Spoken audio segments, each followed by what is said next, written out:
Mogadishu, a city devastated by a decade of civil war, is now struggling to emerge from its long cycle of violence.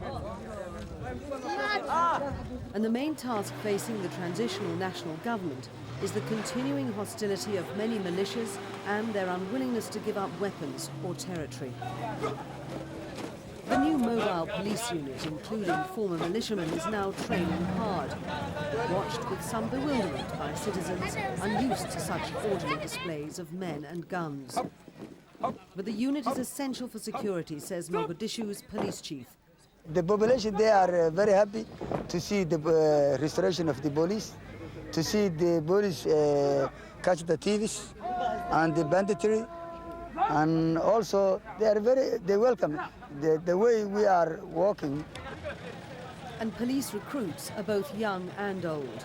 The colonel is leading the first major police operation since the government was established late last year to flush out anti-government militia factions. Well equipped though these police units are, the Shanghai area of Mogadishu is still notoriously volatile. In the fighting that broke out, 4 bandits were killed, but a policeman also lost his life. At the central police station, one of 16 now reopened, police operations are on a different scale. And insignificant though this cache of knives and hashish may look, it's evidence of the attempt to return to some semblance of law and order, even though guns and gunmen continue to move nonchalantly around the city streets.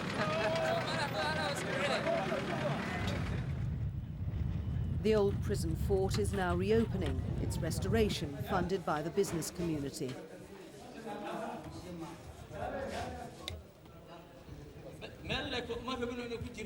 Its current inmates are teenagers picked up for petty crime and roadblocks. The Hotel Ramadan is the government's temporary seat whilst it waits for the rebuilding of permanent headquarters. The Supreme Court chairman is working here to set up a civil judicial system. This is a country where the rule of law has not been in evidence for the last 10 years. Now our duties are tremendous, but first we will have to start by an educational procedure so that the people can understand the need for a judiciary and for law. We need to teach the people the necessity of the rule of law, because this is a society where not a single authority has been operating for a very long time. Officials from Mogadishu's 15 districts are gathered at this public meeting to hear interim president Abdi Kasim Salah Hassan speak about cooperation between the civilian authorities and the police in the ongoing struggle against clan violence.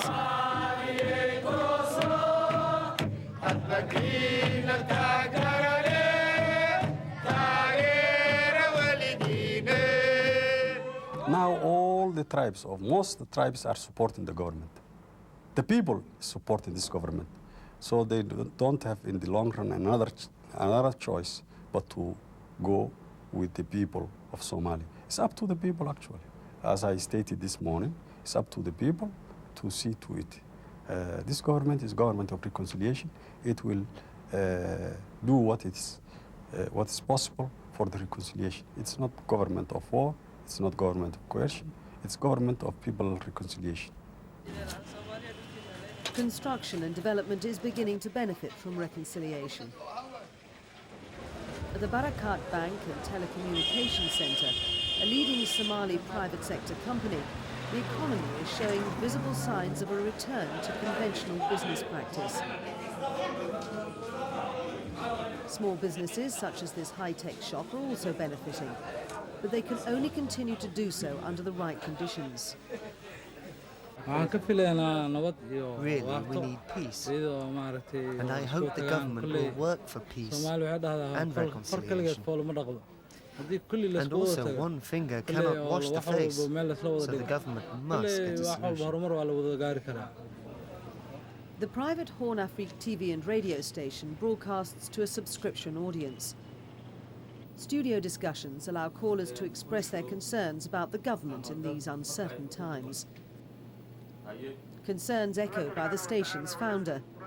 this government is not delivering. This government cannot secure the city yet. And that's what the people wanted. They wanted this government to secure and bring peace into this city.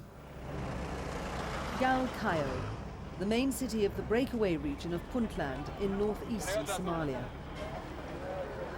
Severely impoverished by a decade of fighting, the economy is beginning to get back on its feet. At Mohammed Yusuf's kiosk, the tax collector is writing out the receipt for the tax he's collecting from Mohammed. And this embryonic system is a start to developing essential infrastructures. At Galkayo's hospital, Dr. Mohammed Jana is checking his patient's reflexes following the brain surgery he performed on this old man, wounded in a machete attack. I and other prominent professors of the former Somali National University, we were originally from Puntland. So we have decided to come back to give our experience to the people of Puntland and to improve the health status of these cities. The Somali flag flies over the presidential palace in the capital, Garowe. But the president feels he can never be part of the transitional national government. What you call the TNG, we call it art of fiction, composed of the people, former ministers of the government of Saeed Barre, which led to the collapse of the Somali state, and fundamentalists who are not different from those of the religious extremists of the Afghan state. Hargeisa, capital of the autonomous northwestern state of Somaliland, is prospering. This airport is the only one throughout Somalia considered safe enough for commercial flights, and business is expected to continue expanding. Over the years, things has been improving, and it has really went up. For instance, with regards to traffic, today Hargeisa and Berbera airports both are a hub whereby a lot of passengers, a lot of cargo comes in, and it's distributed throughout the region.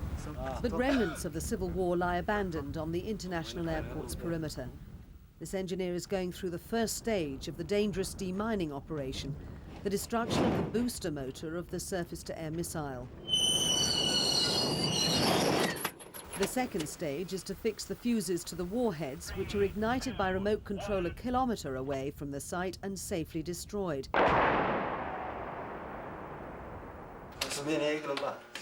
Yusuf Abdi Kabode is in the newsroom of Somaliland's only independent newspaper, the Jamahuriya, which he founded 10 years ago.